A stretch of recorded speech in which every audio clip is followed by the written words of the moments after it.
el mirar de cerca ya implica bueno, me estoy acercando a algo que es tal vez un poco más privado. Tenemos una relación un poquito más íntima con las obras de arte. Ya no es el arte que decora, no. El mirar de cerca ya implica que tú y yo tal vez estamos conversando de cerquita.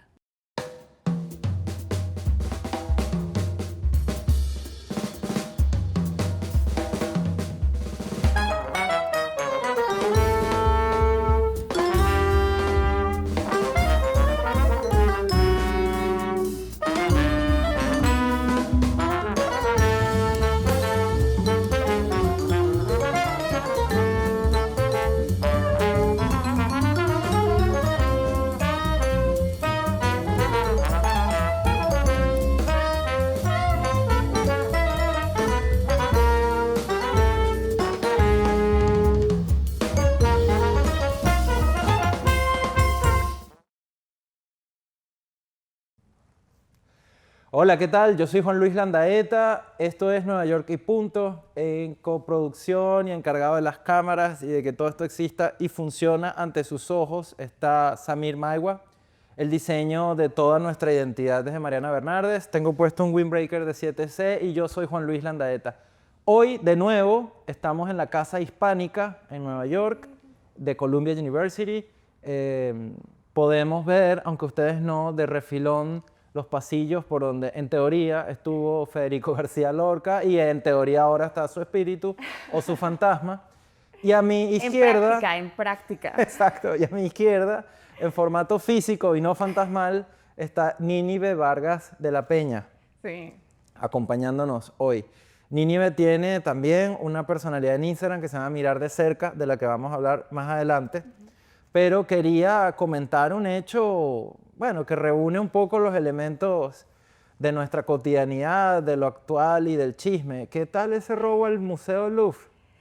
Pues, ladrón que roba ladrón, ¿no? O sea, ¿qué te puedo decir? Mira, evidentemente cualquier robo de cualquier propiedad privada es lamentable en que pues rompe con las reglas de la sociedad, pero yo creo que siempre es importante tener esa perspectiva histórica, ¿no? Y preguntarse pues si las esmeraldas son suizas o si las esmeraldas son americanas y del Medio Oriente, ¿no? Entonces, ese tipo de discursos creo que son importantes para reevaluar lo que pasó en París.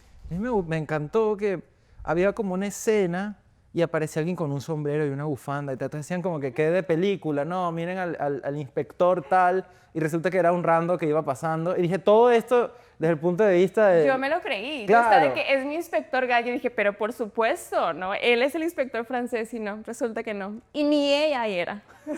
A mí me encantó el descaro. Sí. Es a la hora a la que está abriendo el museo, plena luz del día, ponen una grúa enfrente del Impresionante, museo. ¿no?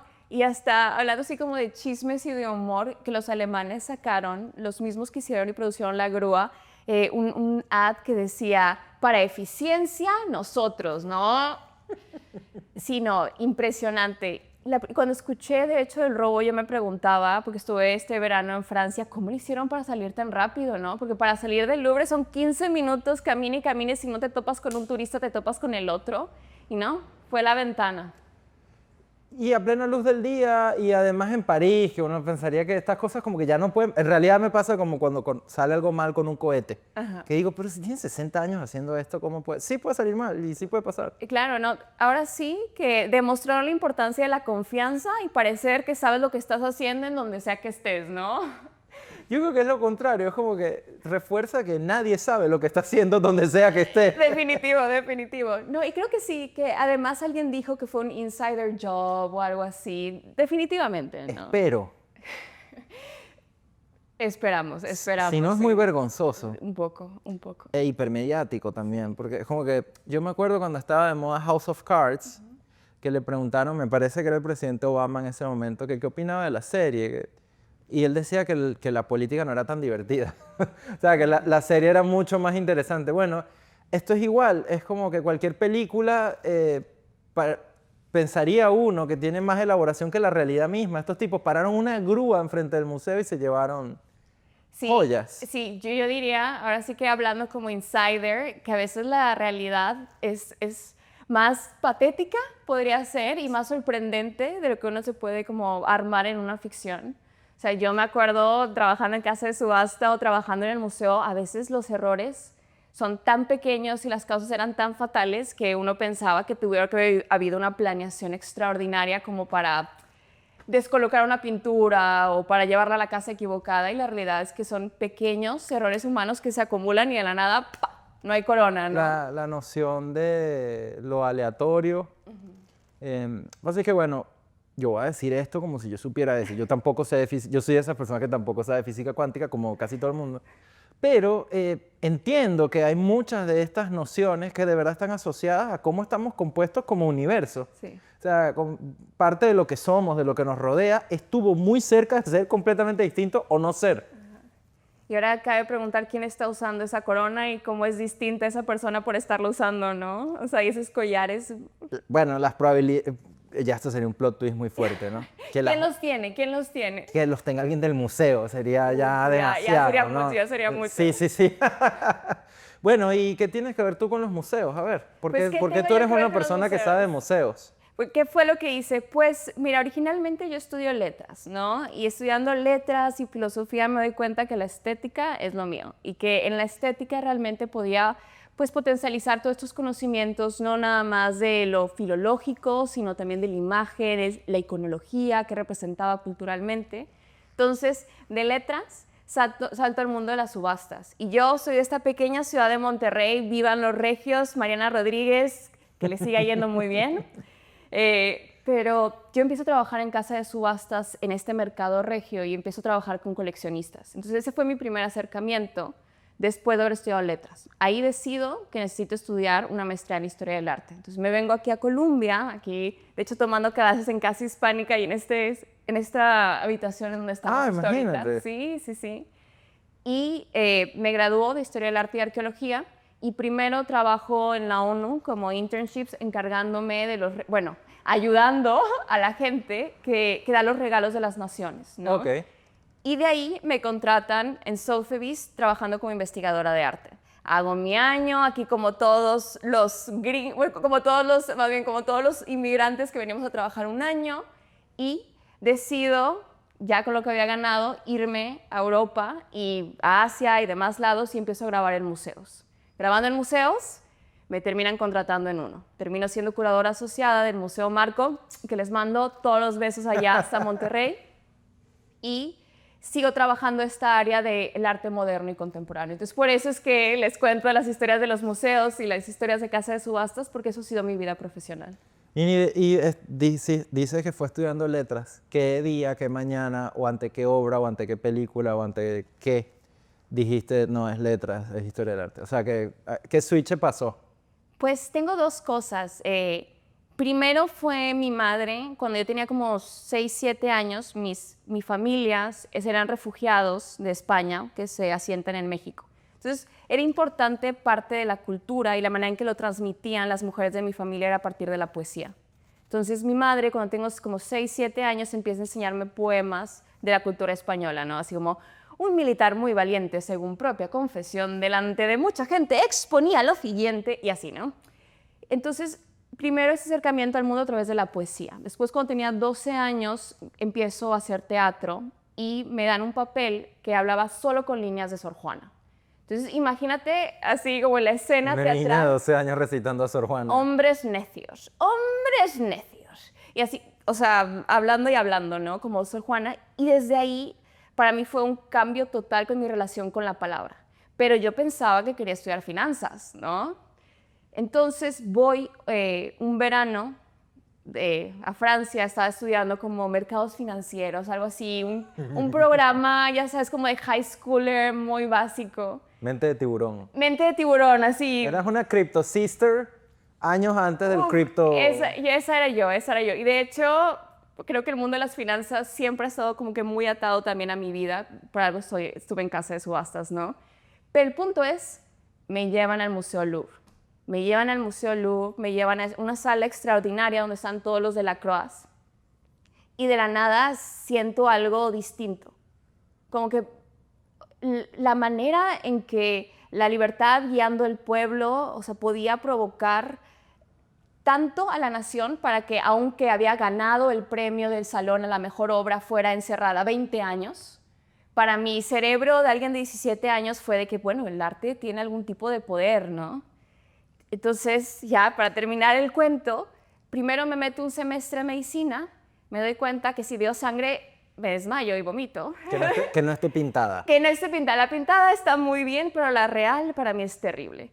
Entonces, digo, ¿sabes qué? Déjame empiezo a escribir. Me meto a un certamen literario en la universidad, gano en todas las categorías, primero, segundo, tercer lugar, y digo, tal vez lo mío son letras. Y así fue como inicié mi vida. Te enfermaste. Me enfermé, ya. Creo que también sientes esa enfermedad de las letras, ¿no? Sí, no hay regreso. No hay regreso, ya. Y es contagiosa a morir. A mí me pasó eso cuando empecé a escuchar Rachmaninoff. Fue como un viaje de ida, completamente. Claro. Hasta el sol de hoy, de hecho, cometo este ejercicio bobo de poner la música aleatoria sin ver qué está sonando. Y cada vez que me gusta, probablemente Rachmaninoff. O sea, a veces todavía digo, uy, qué bien está esta armonía y tal, y boom, ¿no? Uf, aún así que también me haya cambiado la vida, es que me acabas de recordar también, Pink Floyd, The Trial. Claro. Uf, que canciones que la analices ya nunca volví a ser la misma persona. Uf, esa, The Trial, Pink Floyd. Detrás de la cámara está un entusiasta De Pink Floyd. Pink Floyd. Ya somos dos. Usted fue de la Croix. Fue de la CRA. Fue de la CRA. Ahora sí que, para mi pesar, fue algo bastante occidental. Pero creo que a partir de eso también empecé a mirar hacia adentro, ¿no? A mirar hacia mi país, a mirar hacia cuáles son las construcciones de mi país. Y en mi maestría hago una especialidad en arte colonial y hoy en día, de hecho, me dedico a investigar cómo el impacto y el contacto con el arte mesoamericano terminó desarrollando los primeros discursos de derechos humanos en Europa y en el mundo, ¿no? Entonces, el arte es importante. Pero además el arte y la medicina y las finanzas igual a Nínive. Sí. Bromeo que yo soy como el Lazarillo de Tormes. He tenido muchas vidas y todas se complementan. Bueno, y si no, tú las haces complementarse, Sí, claro. ¿no? ¿Cuándo fue la primera vez que viniste a Nueva York? Uf, la primera vez que vine a Nueva York fue con mi papá para ver a los Yankees. Nada que ver, nada que ver. Y me acuerdo que me llevó al MoMA. Me llevó al MoMA y a ver la persistencia de la memoria. Y me acuerdo que me quedé enfrente de esa obra y dije, ¿por qué está tan chiquita? Sí. O sea, diminuta esa obra, pero también lo consideré como una de las experiencias que me terminaron formando porque dije, yo quiero regresar aquí, ¿no? Y me acuerdo que le decía a mis primos, decía que yo voy a vivir en Nueva York, van a ver que sí. Y todos me decían de que, y de Guajira, claro que vas a tener tu departamento como en Friends, claro que sí. Y ¿sabes qué? Yo sí creo que termina pasando, ¿no? Bueno, si eras una niña que a los 12 años estaba recitando Sor Juana, está muy difícil o complicado decirle a esa misma niña que no a algo. Exacto. Y a veces yo pienso que uno termina haciendo más las cosas porque le dicen a uno que no puede hacerlo, ¿no? Estimula más, Yo creo que sí. hasta por darse el gusto. El reto, sí. sin lugar a dudas. Sí. Y creo que han sido más las veces que alguien ha logrado algo esquivando frustrarse que las veces que estuvo súper apoyada. Si te hubiesen dicho que sí, está bien, como que no. Y yo creo que muchas veces la gente también no ve eso. O sea, pienso, hablando de Fernando Trías, ¿no? ¿Qué tanto tuvieron que haber fallado para lograr el éxito que ahora tienen? O sea, uno nada más ve el sí, uno nada más ve el premio, una vez la presentación, pero la realidad es que tienes 10 veces que perdiste, si no por decir 20, 30, 50 veces que hiciste el ridículo fatal, ¿no? Pero ahora sí que por desgracia mucha gente no logra ver eso, ¿no? Y solamente ve la luz y no ve todas las sombras que tienen que existir para lograr construir algo así, un proyecto así. En el arte está esta expresión, me da miedo decir esto delante de ti que sabes tanto, pero la expresatura, ¿no? Que es cuando algo parece muy sencillo, o sea, se ve sencillo haber sido hecho y en realidad tiene atrás décadas para tener esa soltura precisamente, ¿no? Totalmente. Me recuerda también el término de bravura, ¿no? Que para poder tener esta confianza al momento de soltar el pincelazo son años y años de construcción. Sí, a mí lo mencioné ahorita y pensé rápido en Rembrandt. Y wow, y los dibujos de Da Vinci que realmente, incluso si te pones en plan calcarlos para decir ni siquiera copiarlos, calcarlos, es una locura. Totalmente, Es una totalmente. locura. Aunque Da Vinci te diría, regresa a la naturaleza en vez de calcar mis dibujos, ¿no? Sí, sí. Mira, y bueno, además en esa sala donde está la persistencia de la memoria, atrás está Magritte, hay unos remedios Varo, es esta cosa que tiene Nueva York de que puede tener a metros, bueno, el Louvre también. Sí. Como, esto es increíble y esto es increíble también, y esto es maestría de este país, y esto es maestría de este otro país, todo en la misma sala. Sí, y debo decir, especialmente las colecciones de arte moderno, yo sí creo que las colecciones de Estados Unidos compiten con las colecciones clásicas de Europa. ¿Por qué? Eso es histórico. Es que por mucho tiempo el mercado americano no estaba, que decir en inglés, estaba locked, estaba bloqueado de poder comprar obras clásicas. Estoy hablando de Rafael, Leonardo y demás. Entonces el mercado americano, de hecho que mencionaste Magritte, Sí, sí. hay muchas más obras de Magritte aquí en América de las que hay en Europa, ¿no? Y los principales clientes estaban acá. Lo mismo con Dalí, mismo con Picasso, Duchamp. Y es toda esta generación que logró consolidar una nueva visión del arte que ahora es americano más que europeo, ¿no? Bueno, y el apoyo del dinero, por lo menos en el caso de Duchamp, empezó a planificar, gracias al apoyo financiero que se le dio en Filadelfia, dónde iban a estar finalmente casi todas sus obras, y esa última obra que es como una habitación que uno se asoma y está pasando de todo allí, ¿no? Que fue hecha además en la calle 14. Sí. El edificio donde vivía Duchamp en Nueva York no es ni siquiera una placa, es como un anuncio que dice que aquí vivía. Ahorita ahí hay un televisor Samsung de 42 pulgadas guindada, ni se habrán enterado de que ahí vivía el señor y que ahí hizo... Me recordaste justo ahora, otros estudios, no me sabía ese de Duchamp, el que sí me sabía era el de Basquiat, que ahora es una cafetería de Angelina Jolie. Sí. Total, o sea, es como, ¿en qué momento, no? Sí, ¿Estás sí, segura? sí, sí. Y creo que el sitio, mientras Basquiat lo usaba, era de Warhol. O sea, el propietario. Ajá. Great Jones Street. Y justo en estos días, bueno, en los días en los que estamos filmando esto, lo bautizaron Basquiat Street, no sé, algo así. Wow. Sí, Como que hace falta un café, ¿no? Hay que irnos a tomar un café por allá Sí, en honor a con Basquiat. Angelina. Con Angelina. Invitada Angelina. Y madrina, por favor, preséntate. quién sabe, ¿no? Sí. Puede estar desocupada y nos atiende un día. Bueno, fuera, ¿no? Vas al MoMA, te encanta eso, pero más allá del MoMA, ¿por qué esta ciudad? ¿Por qué te querías venir? ¿Qué te impresionó? Todo. Yo creo que Nueva York se siente como el centro del mundo. Todo está pasando aquí tan rápido, todas las personas están aquí, todas las culturas están aquí. Le mencionan el melting pot, ¿no? Y estudiando el sincretismo en el arte colonial y ver todas las nuevas creaciones que se originaron con imágenes y pensamiento tanto indígena como europeo para crear, no sé, estas extraordinarias catedrales de churrigueresco, ¿no? Desde ahí yo siempre he tenido esta fascinación con lo híbrido, con lo sincrético, en la creación de algo que no es propiamente lo de antes, sino una identidad completamente nueva, ¿no? Entonces, para mí, ver Nueva York no era nada más, bueno, claro que es Estados Unidos, claro que es la meca de Estados Unidos, pero es también esta unión con todas las otras culturas que estamos aquí, los latinos, los franceses, y hasta los ucranianos, estoy pensando en el Ukrainian Village, y cómo cada uno de los pedazos de esa ciudad termina formando como que un pastel de diferentes culturas, que yo quería probarlas todas, la verdad. A mí ya me resulta imprescindible. O sea, cuando yo creo que ya no podría estar en un sitio culturalmente uniforme. Es Como que difícil. ya me acostumbré a que Me encanta. hay 10 tipos de comida en la calle, 10 tipos de groserías que escucho cuando salgo del metro. Qué cosa más maravillosa, ¿no? Las groserías, sin duda. Y en varios idiomas, mejor aún. Ahora sí, de acuerdo, y que la sigan diciendo.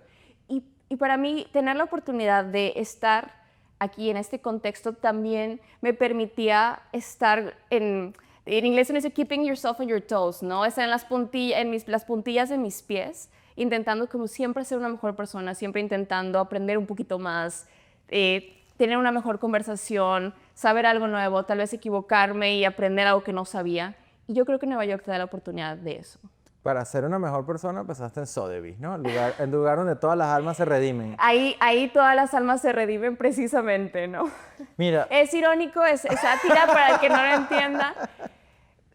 Yo creo que quiero hablar de eso. Vamos a hablar de eso, de la conexión del dinero con el arte. O sea, yo sí, obviamente, es difícil, o sea, pensar que muchas veces una obra de $3 millones y participar en un mercado que vende cosas a precios excesivos termina siendo superficial, ¿no? Pero también pienso en el Getty como una colección privada, que ahora es uno de los grandes centros de investigación, ¿no?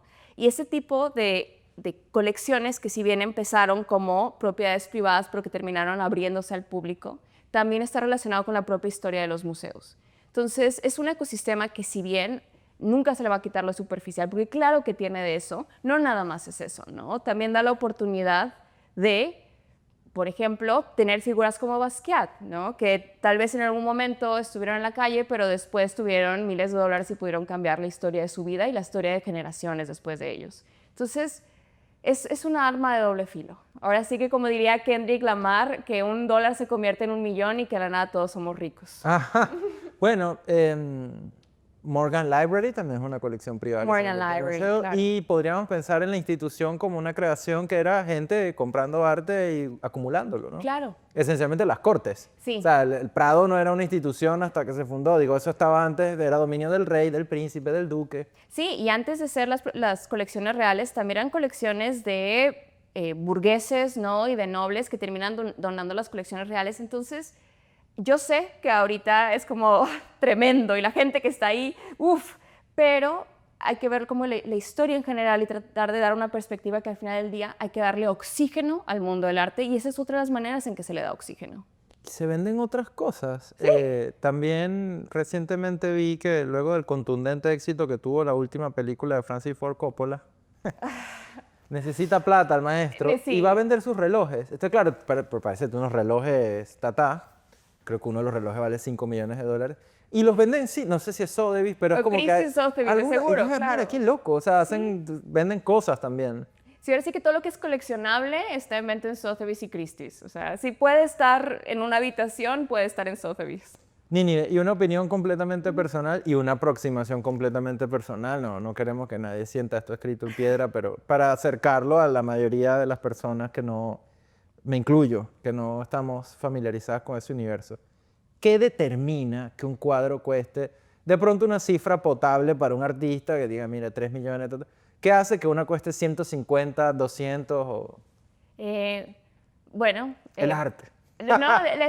Bueno, parte de mis trabajos era precisamente justificar por qué una obra tenía que costar 1 millón, 3 millones de dólares. Creo que la obra que más vendía, así más cara, 3,5 millones de dólares, Wayne Thiebaud. Pero, ¿qué es? Bueno, primero tenemos que hablar de qué época es, porque es muy diferente hablar de una obra del siglo XIX, donde tal vez no hay tanta especulación, con una figura contemporánea, ¿no? Normalmente vas a encontrar que hay figuras contemporáneas que están vendiendo cuadros a $1 millón. Y dices, ¿cómo es posible que este cuadro de $1 millón cueste más que uno de los grandes maestros del siglo XIX francés, ¿no? O sea, ¿qué es esto? Bueno, principalmente es la especulación, ¿no? Yo estoy apostando no en el precio de hoy, sino en el precio de 20 años, porque cada vez que yo compro una obra de arte no estoy pensando en venderla mañana, estoy pensando en una inversión en por lo menos 5 años y me quedé corta, ¿no? Hay gente 15, 20, 30 años. Entonces, ahí eso primero determina como la especulación sería lo primero. Y ahora, ¿qué es la manera crítica en que determinamos el precio y la evaluación de una obra? Bueno, primero, cuál es el tamaño de la obra, cuál es el medio, cuál es el artista, las dimensiones, porque vamos a estarlo comparando con obras parecidas de años parecidos. Entonces, por ejemplo, una obra en óleo no va a costar lo mismo que una acuarela, ¿no? Y una acuarela de 50 centímetros no va a costar lo mismo que una acuarela de 1 metro a una de 10 centímetros, ¿no? Entonces, primero de eso. Y después hay bases de datos, por ejemplo, ArtNet. Sí, creo que estoy cambiando el nombre, no, creo que estoy bien, en ArtNet, Sí. en donde tú puedes ver, pagando o teniendo la licencia, cuánto fue en lo que se vendió la última vez que una obra parecida o similar estuvo a la venta.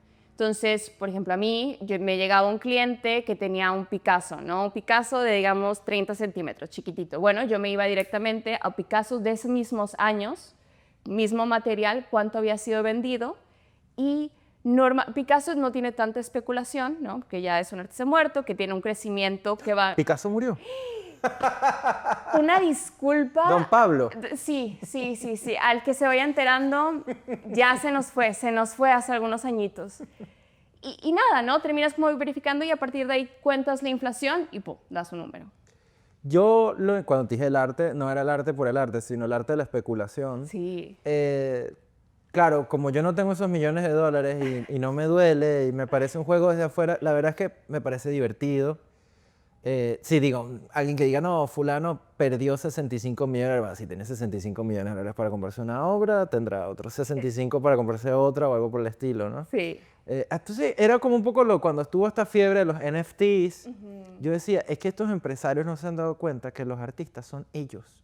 Pues tú los escuchabas explicar lo que estaban haciendo y Mauricio Catelán es un bebé de pecho. Sí. Porque estos tipos ellos están creando algo, que además eso, al final del día están vendiendo un puto mono, Claro. ¿no? En 600.000, la foto, no era ni siquiera el mono en sí, de pronto un mono que, no sé, caga oro. Sí. Hay literatura al respecto, pero no, era como lo de los Boring Apes y todo esto. De hecho, yo trabajaba en Sotheby's cuando fue el crash de Boring Apes y yo trabajaba... Beeple, ¿no? Se llama el artista que vendió... Sí, pero lo que es relevante acá es que tuvimos que quitar NFTs que estábamos vendiendo en esa venta por el crash, por la controversia. Es que, digamos, siempre ha habido burbujas y, de nuevo, la especulación hasta el punto de vista lírico, ¿no? Cómo lo describen y esta pieza es una gran oportunidad. Que, a ver, esto no es una gran oportunidad, pero yo sí sentía que era casi eso en sí un discurso artístico. Pues. Claro. O sea, a Duchamp le hubiese divertido mucho, así como Cortázar hizo las instrucciones para subir una escalera. Bellísimas. Tú leías las instrucciones económicas del prospecto, que así se llama,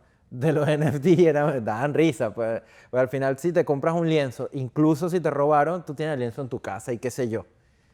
Esto era, bueno, el mundo en el que vivimos, ¿no? Nada es tangible, etcétera. Pues sí, ves esta idea, ¿no? Del non-fungible token y esta idea de, hablando de Catelán, yo sí relaciono mucho a Catelán y su banana, de Comedian, con los NFTs, ¿no? Esta idea de que lo que estás comprando verdaderamente es el derecho a exhibirlo, la imagen tal cual exhibida, que la obra o la banana, ¿no? Algo así funcionaba el NFT, pero lo que dices, ¿no? El arte de la especulación daba para que changos, ¿no? Pero, o sea, ¿qué hace David Copperfield? No sé, o sea, yo, en serio, no es que yo sea benevolente con los estafadores, porque esto ni siquiera es estafa, esto es otra obra, o sea, es como que digas, es que Copperfield me engañó, pues sí, es mago, ¿no? Y tú pactas que él te va a ofrecer una realidad alternativa y te va a sorprender y la vas a poder ver y no la vas a poder corroborar. Aquí era un poco lo mismo, bueno, Catelán, para los que no sepan, la banana exactamente, con cinta. el duct tape, sí. Porque además ahora un contenido controversial, si tú usas la palabrita, genera views y los views se convierten en dinero. Entonces, incluso si la obra de arte es lo estúpido que es el mundo, consumiendo masivamente una controversia y generando dinero a partir de eso, pues ya está, ¿no? Sí, sí, sí. Y cabe destacar que The Comedian creo que se vendió como $7 millones, algo así en cripto. Sí, sí, sí, como que agregándole al chiste, dándole más vueltas, dándole más vueltas. Pero sí, verdaderamente no sé hacia dónde va a terminar yendo el mercado, pero sí creo que inclusive dentro del NFT hay algo, hay una semilla de algo rescatable. Sí, siempre hay. Ajá. Son dinámicas y el mercado. Tengo un amigo muy querido que en algún momento estará con nosotros, Antonio Díaz Oliva, el escritor. Hizo NFTs. No.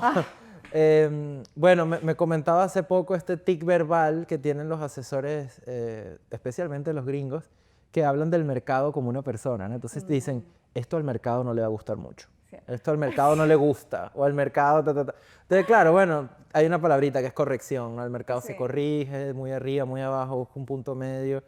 ¿Y qué hacías tú en Sotheby's específicamente? O sea... Yo era como el pez más chiquito de la cadena, pero de los de arriba. Era la investigadora de arte y administradora. Entonces, básicamente a mí me daban una obra de arte, yo tenía que decirte en qué otras exhibiciones había estado y a partir del libro descubrí en qué exhibiciones había estado y en el caso de que no estuviéramos seguros de que fuera auténtica, encontrar la evidencia para su autenticación. Por ejemplo, me tocó un Basquiat, ¿no? Que si no sabíamos que era real valía $0, no, bueno, $0, pero cuando estábamos en la pandemia, porque cabe decir que trabajaba, ahora sí que antes del mundo de ChatGPT, ¿no? Sí, sí, claro.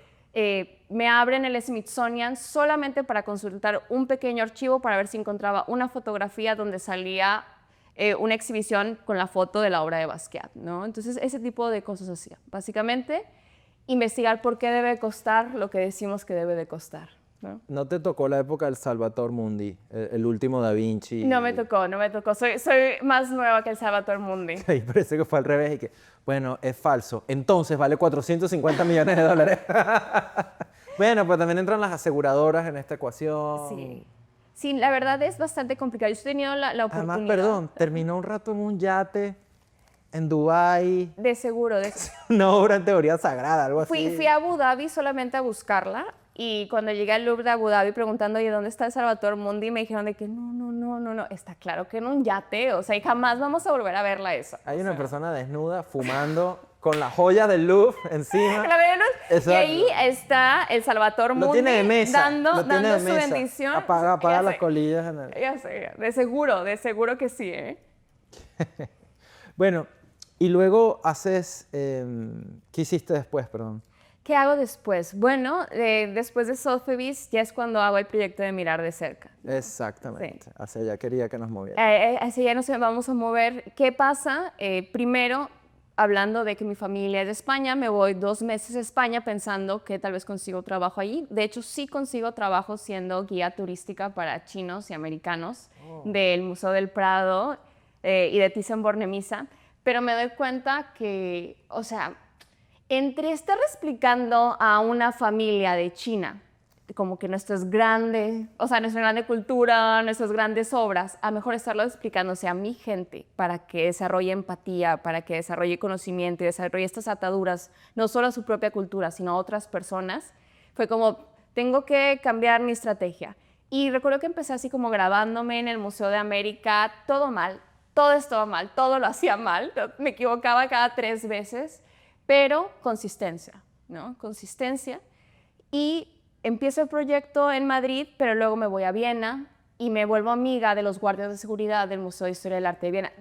Iba todos los días y les hacía plática a todos, porque normalmente no puedes grabar en museos. Claro. Pero si te haces amiga de los guardias, claro que puedes grabar en museos. ¿En qué idioma hablabas con los guardias? En alemán. En alemán. Cuando tenía, desde los 12 años estuve también en clases de alemán. Me encantan las lenguas, por eso hablo mal en todas. Me parece una acotación innecesaria porque me queda claro que obviamente tú ibas a aprender alemán. Sí, a los 12 años. Sí. Y nada, me hago amiga y empiezo ya a grabar en el Historisches Museum y luego me voy a Italia.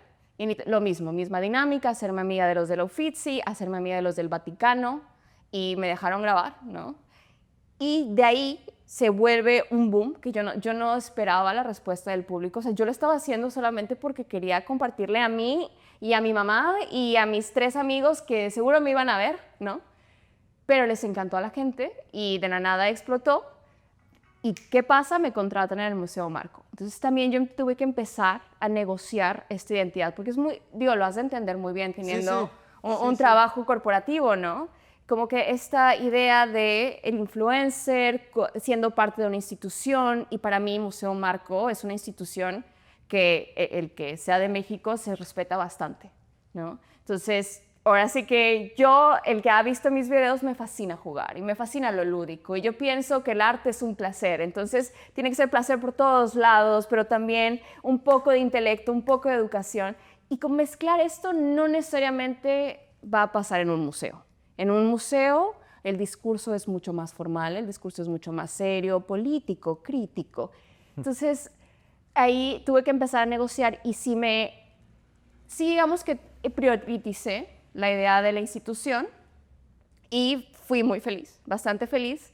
Y después me dan excelente noticia de venirme al doctorado aquí a Columbia y regresar ya no solo a hacer mi maestría, ¿no? Sino 6 años en el doctorado.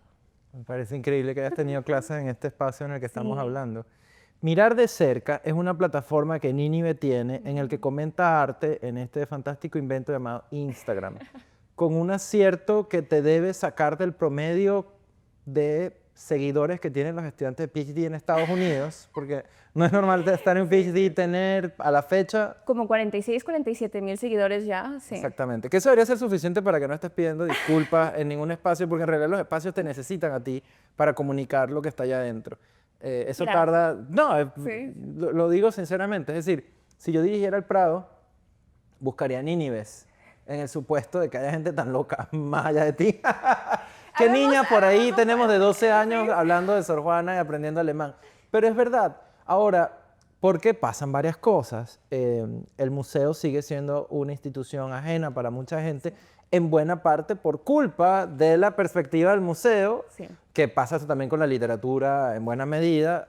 Hay autores que parece que se esmeraran en que no los entiendan, o en que la gente sienta repelús, o en que sinceramente no les interese lo que estas personas tienen que decir. Pero teniendo resuelto el asunto de que sea interesante para los demás, eh, falta algo de digestión, pues. Te tienen que acercar, te tienen que explicar, y te debería explicar a alguien que tenga la intención de hacerse entender. Sí, yo creo que el arte es un lenguaje. Y hablando de lenguas y por qué me encanta aprenderlas, al ver, pues, obviamente todas las obras de arte, uno identifica, ahora estoy poniendo como muy técnicos, los íconos, ¿no? Los símbolos que terminan formándose a partir de estos íconos, estos mensajes y definiciones que se van desdoblando. Y al final terminas creando toda una conversación a partir de lo que sería una imagen, ¿no? Entonces, ¿cómo traduces esto, no? ¿Y por qué tienes que esperar saberlo inmediatamente, no? Si yo te empiezo a hablar de la nada en francés, no necesariamente me necesitas entender. Lo mismo yo lo pienso con la historia del arte y en general con las imágenes y con el arte, que esta actitud que es poco amena o esta actitud intimidante hacia las obras en que, ¿cómo que no le entiendes? ¿Cómo que no identificaste esto? Me parece completamente antisocial. Yo sí pienso que el arte, desde su origen, pensando en las culturas neolíticas, creando obras de barro, era algo comunitario. Entonces siempre hay que regresarle el sentido de lo comunitario. Y si las personas no hablan ese lenguaje, ¿cómo creamos comunidad? ¿Cómo creamos diálogo? Bueno, tienen que haber más personas traduciéndolo, ¿no? Y tú hiciste, bueno, porque estudiaste comunicación, pero eres una comunicadora nata, ¿no? Tú empezaste a agarrar obras de arte, a explicárselas a la gente mirando de cerca. Sí. Y también me gusta esta idea del mirar de cerca, porque esto lo tomo ya, volviéndonos a poner filosóficos de Heidegger. Heidegger conseguía... Muy bien, Sí. claro. Vámonos, claro que sí. Tranquilito. Ya está, Ya, vamos con... concebía las obras de arte como si fueran entidades. O sea, tú no nada más estás viendo una imagen o un libro, no, estás viendo una persona. Y estás viendo una persona que va a modificarte, ¿no? Mientras que tú la modificas o no la modificas, pero definitivamente va a haber una interacción en donde termina siendo modificado. Entonces, el mirar de cerca ya implica bueno, me estoy acercando a algo que esta vez un poco más privado. Tenemos una relación un poquito más íntima con las obras de arte. Ya no es el arte que decora, no. El mirar de cerca ya implica que tú y yo tal vez estamos conversando de cerquita, ¿no? Entonces, desde ahí yo quería hacer como la distinción. Y algo que me encanta enfatizar es cómo el arte desarrolla la empatía. Yo verdaderamente pienso que cuando uno ve una obra de arte, uno está viendo una perspectiva ajena, ¿no? Era la famosa teoría de Leon Alberti, de su libro de Pictura, que él dice, una obra de arte es una ventana hacia otra realidad, ¿no? Bueno, en el arte occidental, claro. Pero al final del día lo que uno está terminando de ver es una perspectiva. Y cuando uno ejercita esa perspectiva, uno sale de sí mismo, aunque sea por un momento, ¿no?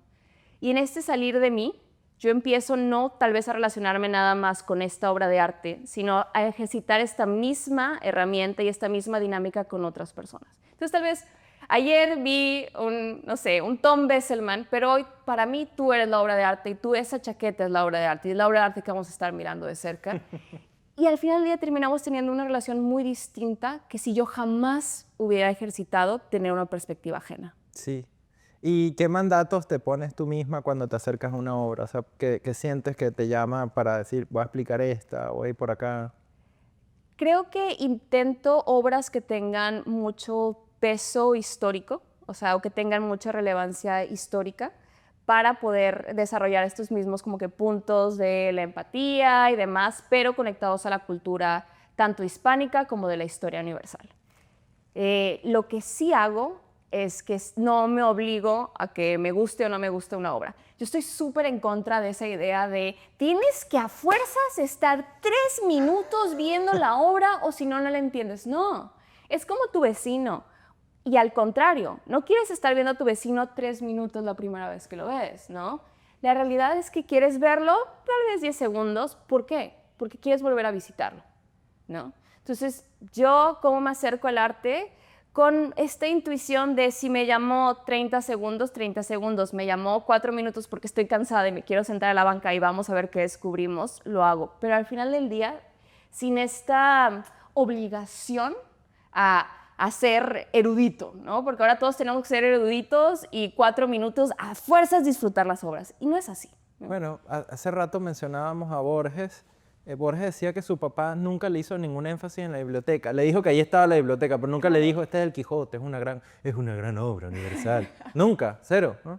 Sí, yo detesto eso también, porque... Che, boludito, venía el sobre todo a Quijote. Borges. Sobre todo porque de alguna forma es tanto el impacto cuando uno se conecta con una obra, la que sea, una película, un cuadro, un libro, que es como que eso no se puede extorsionar con prisas. Entonces, a la edad a la que te da las meninas, dices, uff, esto no lo puede apurar nadie, esto no es un Alka-Seltzer que lo tiras y, ¿no? Ahorita que mencionaste el Prado, yo me acuerdo, yo sentí una suerte de éxtasis viendo las majas. Uf, Porque además me pasó una cosa medio Sí. alucinada. qué cosa. Estaba solo en estos espacios que puede pasar, ¿no? Como estar solo en Times Square. Por 3 minutos la sala se quedó vacía y yo estaba ahí. De repente estaba hiperpoblada de gente, casi todos asiáticos. Flash no, cámaras, pero sí había como esa presión. Y yo soy alto, entonces sentí, no me llegaba completamente a sentir cubierto. Y de repente eso desapareció de nuevo y me hizo sentir que no había pasado nunca o estaba pasado, yo estaba alucinando, tenía fiebre. No tenía fiebre y finalmente entendí, ¿no? Los detalles, el cambio, el fondo, etc. Eso es algo que alguien te diga, mira, esto es muy importante, porque además lo que dices tú te hace sentir mal. Es como que un piloto de un Boeing, ¿no? Un 747 le diga a la gente, bueno, el que no entienda lo que acabo de hacer es tarado. Sí, no, ¿qué cosa es esa, no? Qué antisocial, ¿no? Y creo que ese es otro de los privilegios, hablando de Nueva York, que te da, ¿no? El contacto con las obras de arte. Desgraciadamente, eso sí es un privilegio. Sí pienso que, y por eso también enfatizo lo de mirar de cerca, porque el contacto tal cual con una obra de arte es muy distinto que ver la imagen en un libro o ver la imagen en un celular, ¿no? Entonces también es esta invitación de, bueno, tal vez vamos a conocer estas obras, vamos a conocerlas si no puedes viajar hacia allá, pero intentar acercarnos lo más posible. Y tienen aura. Yo por lo menos pienso, ahorita que reinauguraron la Frick Collection, hay un Rembrandt, como si esto fuese una cosa normal, ¿no? Tener un Rembrandt. Está el jinete polaco, que es uno de los pocos animales pintados por Rembrandt que uno puede ver. Y está el retrato de su late series, que además es loco porque el resto de esos retratos, casi todos, está 1 kilómetro más allá en el Met. Sí, la colección más grande de Rembrandt. Y tú dices, alguien que quiera estudiar en el mundo, Rembrandt, tú sabes que ese cuadro que estás viendo frente a ti, en este momento alguien lo está viendo en un libro. Sí. Y por eso digo lo del aura, ¿no? Es como Sí, cuántas miles, decenas, no sé, de personas están pensando en esta obra y además es una realidad material. Hace poco, a mí me gustan los tiburones como tema, no es que me guste tener un tiburón cerca, pero hay un tiburón que es prácticamente una piedra que vive, porque es el tiburón de Groenlandia que vive cientos de años. Entonces, claro, le hacen la prueba de carbono, lo raspan un poquito y la prueba de carbono dice, este animal tiene 300 años, 380 años, ¿no? Tú piensas en todo lo que ha pasado en la superficie mientras ese animal se está moviendo lentamente. Y a diferencia de la música, que es abstracta, es inmaterial, lo mismo pasa con los lienzos. O sea, cuando uno piensa que ese lienzo que está delante de uno, ese óleo, tiene 400 años. Sí. La mayoría de los países que tú entiendes como países ahora no existían. Las dinámicas culturales que tú entiendes como dinámicas no existían. Los valores, todo lo que das por sentado no existía. En esa época la gente resolvía los asuntos matándose. No sé, las mujeres no votaban, no había derechos, no estaban incorporadas a la historia, a la dinámica civil. No había aviones, no se viajaba así, qué sé yo, cualquier cosa. Era otro mundo. Pero está la realidad material. O sea, esa superficie, ese brillo, ese óleo, ese golpe del pincel, tiene ahí todo antes de las guerras, antes de la reina Elizabeth, que era como eterna. Sí. Es como pensar un mundo en el que la reina Elizabeth no está, es extraño, ¿no? Y siento que también esta realidad material, ahora que mencionabas, nos termina ayudando a reinterpretar el presente. Y me explico un segundo. Ahora lo que estudio es este contacto con el arte mesoamericano y te das cuenta que cuando empiezan estas personas del siglo XVI, siglo XVII a escribir sobre el ingenio y la diligencia que debieron de haber tenido los artesanos para crear esto, y después uno ve las implicaciones, por ejemplo, legales de usar la palabra ingenio. Para el que no lo sepa, que no lo tiene que saber, ingenio en la época romana era alguien que había nacido libre, a diferencia de liberto, que era una persona esclavizada que había sido liberada. Entonces, cuando tú mencionabas que alguien era ingenioso de nacimiento, implicaba que era libre de nacimiento. Entonces, ahora sí que como que cerrando esta idea, cuando de la nada estoy viendo objetos y textos del siglo XVI en donde la gente está defendiendo los derechos humanos o los derechos de las mujeres, ¿no? Los derechos de las artesanas, los derechos de las pintoras, de la nada digo, pues ¿cuál es nuestra excusa, no? ¿Cuál fue nuestra excusa del siglo XX, siglo XIX? ¿Qué fue lo que pasó? ¿Qué hizo la famosa época de la Ilustración con nosotros, no? Entonces, el poder ver el pasado también nos ayuda a reinterpretar el presente. Bueno, y pensarnos como especie, ¿no? Sí.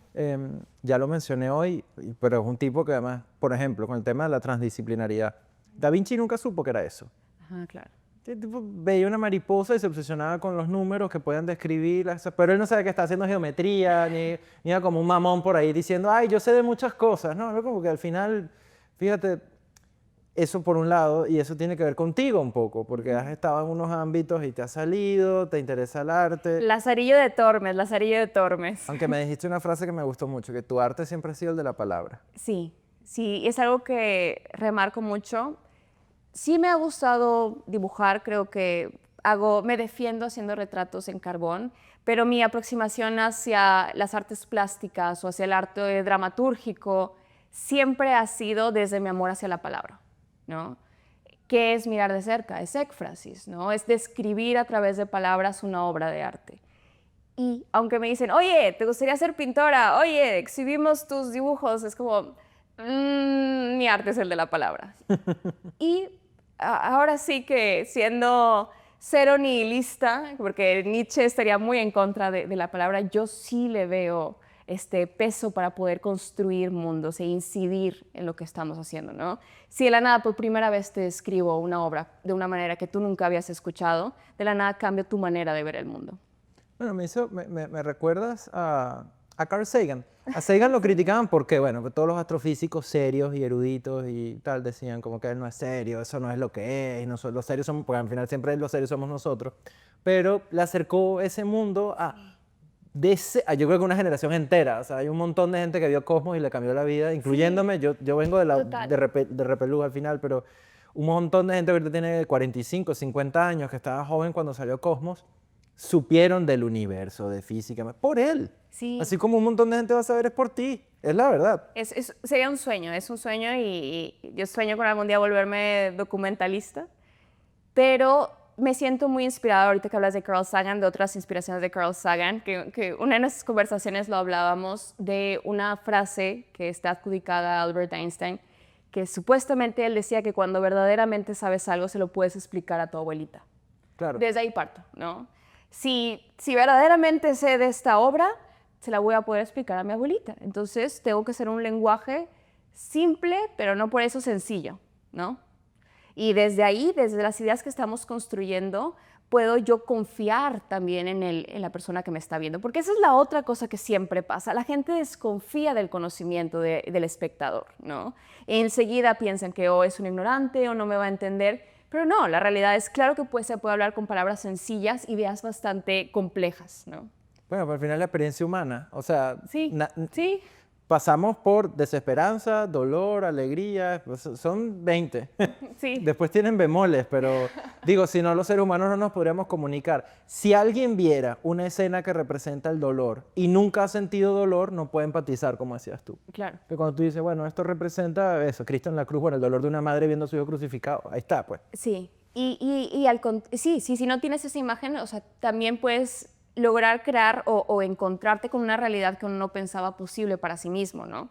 Yo espero que ahorita que mencionabas la frase, porque creo que es una de las imágenes que siempre pienso, hay este artista que se llama Fra Angelico. Claro. Claro, que es el divino de tan bien que pintaba. Gran licor también. Delicioso, delicioso licor. Pero él hace una de las... hace bastantes, ¿no? Pero hace la obra de la crucifixión en el monasterio de San Marco en Florencia, y el dolor que expresa esa madre en esa visión y en esa imagen es algo que nadie nunca quiere pasar, ¿no? Pero que de qué otra manera yo no lo conocería si no lo estoy viendo interpretado, ¿no? Entonces, ese conocimiento empático me parece extraordinario. Y lo otro es que, bueno, claro, la obra es un símbolo, voy a poner otro ejemplo hiperactual y va a seguir siendo actual cuando esta entrevista salga. El nuevo video de Rosalía.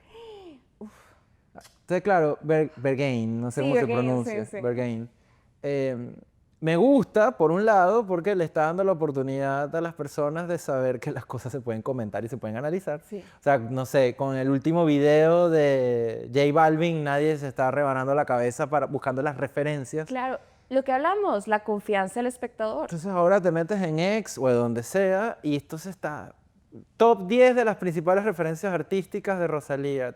Que por cierto, esto no es nada, esto bastaba con tener las orejas prendidas alrededor. Nadie o pocos han dicho lo del Sugar Cube. Era la banda de Björk. La banda de Björk se llamaba Sugar Sugar Cube. Cube, Y es como que el azúcar representa, yo, a ver, se les está escapando, que esto es un saludo rápido a Björk, porque su banda era la Sugar Cube. Es cierto, es cierto. Pero tiene algo de Da Vinci, por cierto, ahí Rosalía, tiene lo de... Pero es loco, es y no es loco. Es loco que todo tenga que tener un significado, como si fuese un enigma, una metáfora, sino un enigma. Y por otro lado también es lindo que digan, ah, mira, de un video se pueden analizar las tomas, la fotografía. Y lo están descubriendo a través de Rosalía. Me parece súper. Me parece maravilloso. Y al final del día es eso, acercar la cultura a la gente. Porque muchas personas no se dan cuenta que somos un solo organismo, ¿no? Entonces no es solamente que yo me cultive, ¿no? Sino yo soy tan alta como todas las personas que están alrededor mío. Entonces, pues es entre todos, ¿no? Ahora sí que el deber que nos tenemos a los otros como seres humanos. Es que la gente, o sea, digamos, no, es que yo no tengo nada que ver con el mundo de la cultura. No, tú eres parte del mundo de la cultura. Claro. Exactamente. Mira, ya para cerrar, con respecto al arte de la palabra, estamos en la Casa Hispánica y aquí ocurren, dentro de otras grandes cosas, Sundial, la editorial. Estoy muy emocionada de ser parte de este proyecto. Cuando yo estaba en México, otro de los trabajos, porque el que haya trabajado en México, en Latinoamérica, sabe que cuando tienes un puesto, realmente no es solo ese puesto, terminas haciendo todo.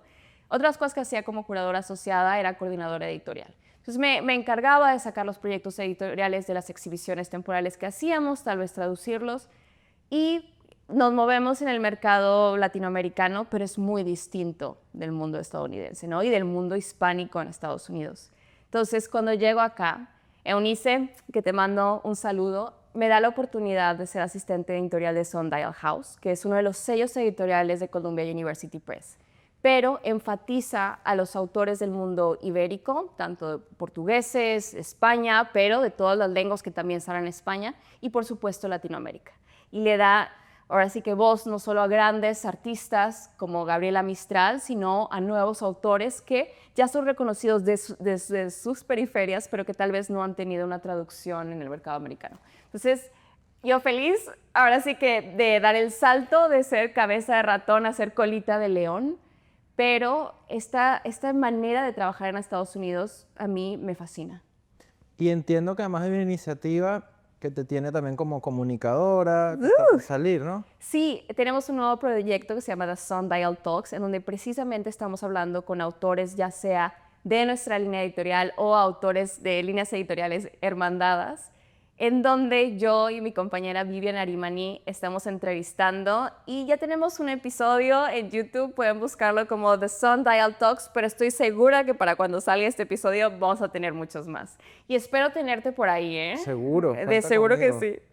Bueno, estoy muy feliz de esta conversación, de que haya ocurrido acá. Es como una redundancia que ocurre en este espacio para ti, para mí también. La Casa Hispánica se está convirtiendo en un sitio pues, que nos ha permitido mantener estas conversaciones. Es tu casa, donde ya nos lo sabes. reciben además muy bien, donde el espíritu de García Lorca alimenta el espíritu lúdico de nosotros. Y bueno, quiero invitarlos a que se suscriban a nuestro canal, a nuestras novedades, a que nos sigan en las redes sociales, también a mirar de cerca. Sí, por favor. Y que sigamos nuestras conversaciones y los comentarios, que cada vez son más. Ya es una comunidad lo que se está armando. Estamos muy felices y muy contentos de parte de todo el equipo. En coproducción y encargado de las cámaras, de los micrófonos, del audio, de la luz y de la magia visual está Samir Maigua. Yo soy Juan Luis Landaeta. El diseño gráfico y nuestra identidad es de Mariana Bernardes. Esto es un Windbreaker de 7C y nos vemos en la próxima conversación desde Nueva York y punto. Hasta luego.